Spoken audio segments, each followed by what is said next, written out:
vamos falar um pouquinho sobre conservação in situ de recursos genéticos de plantas. Quando a gente trata de conservação in situ, a gente está falando de conservação das espécies nativas no seu local de ocorrência ou das espécies cultivadas que foram modificadas nesse ambiente devido ao cultivo ao longo de várias gerações. Então, a conservação in situ ela pode se referir tanto a plantas nativas como a plantas não nativas que foram introduzidas no país há bastante tempo, mas que desenvolveram aqui, sob cultivo, em condições de agricultura familiar, essas características únicas que as diferenciam das do seu local de origem. Então, a gente pode ter conservação in situ no centro de origem das plantas ou fora dele, não é? Então, por exemplo, a gente pode ter conservação in situ da castanha do Pará, lá no norte do país. A gente pode ter conservação in situ de butiá, no sul do Brasil, de buriti, na região do Cerrado, porque são plantas nativas dessas regiões.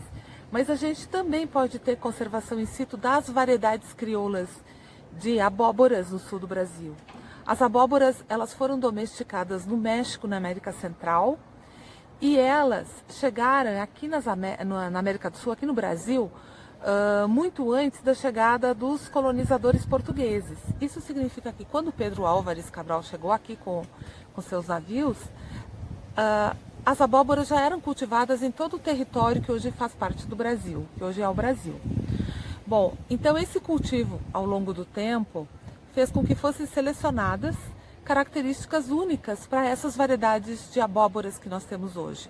Além disso, como a abóbora foi levada para a Europa a partir do centro de origem, que é México e América Central, ela foi levada pelos espanhóis, chegando na Europa, se disseminou por vários países, e quando os imigrantes europeus, tanto italianos como alemães, vieram para o sul do Brasil, eles trouxeram abóboras que já eram variedades crioulas lá na Europa também.